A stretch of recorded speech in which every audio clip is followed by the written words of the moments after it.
चालाक बीवी। श्याम और राधा रायगढ़ गांव में रहते हैं। वैसे तो उनके अपने घर में ही 2 वक्त का खाना पूरा नहीं पड़ता, लेकिन फिर भी श्याम हर रोज किसी न किसी नए मेहमान को दोपहर के खाने पर घर ले आता है। एक दिन राधा कहती है, ये क्या है जी, जब आपको पता है कि हमारे पास अपना पेट भरने तक का खाना पूरा नहीं होता, फिर क्यों रोज किसी न किसी नए मेहमान को घर लेकर आ जाते हो?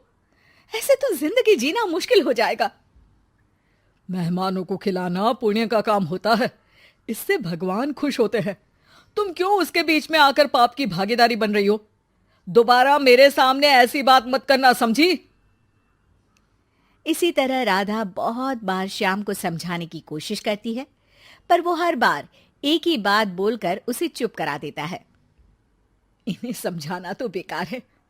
मुझे ही कोई ऐसी तरकीब सोचनी होगी जिससे मेहमान अपने आप ही यहां आना बंद कर दे। राधा तरकीब सोचने में लग जाती है और इसी तरह कुछ दिन बीत जाते हैं। एक सुबह श्याम बिना कुछ बताए जल्दी घर से निकल जाता है और राधा अपने काम में लग जाती है। कुछ घंटों बाद श्याम अपने एक दोस्त के साथ घर वापस आता है। सुनो राधा, आज दोपहर के लिए 3 मेहमानों का खाना बनाकर रखना, और याद रखना उनकी खातिर में कोई कमी ना हो। श्याम की बात पर राधा हैरानी से उसकी तरफ देखने लगती है, लेकिन दोस्त के साथ होने की वजह से कुछ बोल नहीं पाती। घर में तो ठीक तरह से 2 लोगों के खाने लायक तक दाल चावल नहीं है, और इन्हें मेहमान बुलाने हैं। बस अपना अपना बोलते हैं, दूसरे की तो कभी सुननी ही नहीं है। क्या करूं मैं?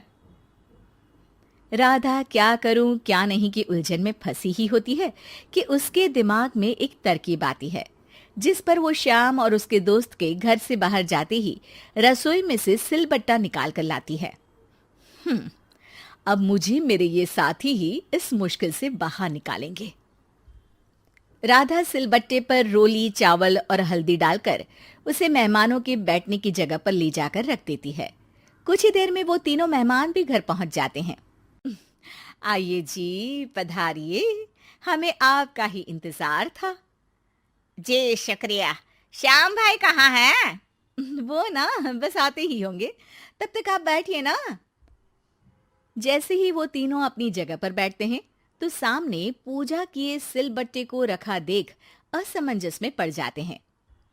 और बहन, ये सिलबट्टे की पूजा कर इसे यहाँ क्यों रखा है?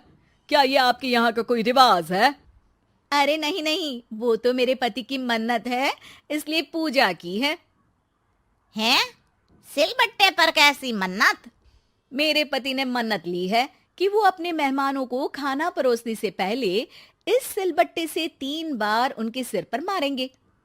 राधा की ये बात सुन तीनों मेहमानों के चेहरों की हवाइयां उड़ जाती है, जिसे देख राधा मन ही मन हंसती हुई उन्हें दिलासा देते हुए कहती है, अरे आप लोग फिक्र मत कीजिए, ज्यादा तेज नहीं मारेंगे, बस 3 बार जरा सी थपकी।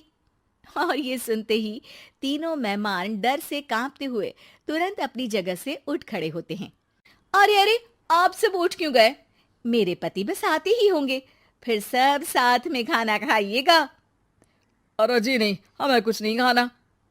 ये कहकर तीनों मेहमान बिना एक पल की और देरी किए घर से बाहर भाग जाते हैं, जिन्हें जाते हुए घर के अंदर आता श्याम देख लेता है। अरे वाह राधा, उन तीनों मेहमानों ने तो बड़ी जल्दी खाना खा लिया। नहीं ना, बिना खाए ही चले गए। अरे वो क्यों? क्योंकि वो खाने से पहले मुझसे ये सिलबट्टा मांग रहे थे, तो मैंने बोल दिया कि मेरी माँ ने दिया है, मैं नहीं दे सकती। बस फिर वैसे ही चले गए। राधा की बात सुन श्याम गुस्से से लाल होकर उस पर चिल्लाने लगता है। तुम पागल हो क्या? मेहमान को नाराज कर दिया। मेहमान जो मांगे उन्हें वो देना हमारा फर्ज है। इतनी सी बात तुम्हें कब समझ में आएगी?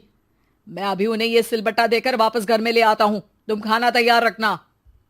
अब श्याम सिलबट्टा उठाए घर से बाहर निकल जाता है और मेहमानों को ढूंढना शुरू कर देता है, जो उसे पास में ही एक पेड़ के नीचे बैठे दिखते हैं। श्याम उनके पास पहुंचने ही वाला होता है कि वो उसे सिलबट्टे के साथ आता देख दोबारा भागना शुरू कर देते हैं, जिस पर श्याम भी उनके पीछे भागने लगता है। अरे रुको, मैं आप लोगों को ये देना चाहता हूं। अरे आप लोग रुको तो सही। अरे भाई, ये तो हाथ धोकर पीछे पड़ गया है। अरे जुबान कम और पैर तेज चलाओ। वो तीनों पिटाई के डर से और ज्यादा तेज भागने लगते हैं। इसी तरह तीनों मेहमान आगे आगे और श्याम सिलबट्टे के साथ उनके पीछे पीछे पूरे गांव में घूमते हैं, जिससे धीरे धीरे गांव में ये खबर फैल जाती है कि श्याम दयालु और उदार इंसान तो है, लेकिन अब से वो किसी की भी मेहमान नवाजी से पहले सिलबट्टे से 3 बार उसके सिर पर मारेगा, जिसके प्रभाव से अब लोग उसके घर खाने पर आना बंद कर देते हैं। मैं तो उन्हें सिलबट्टा देने जा रहा था और लोगों को लगा कि मैं मार रहा हूं। कितना बड़ा बेवकूफ हूं। अब मेरी ही वजह से कोई यहां खाने पर आने के लिए तैयार नहीं है।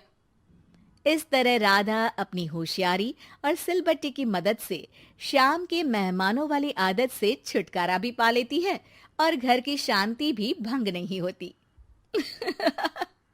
जरूरी नहीं कि हर जंग हथियार से ही लड़ी जाए। कुछ के लिए सिर्फ दिमागी चाल ही काफी होती है, और अगर शांति के साथ अच्छे से दिमाग लगाकर सोचा जाए तो मुश्किल से मुश्किल समस्या का समाधान मिल ही जाता है।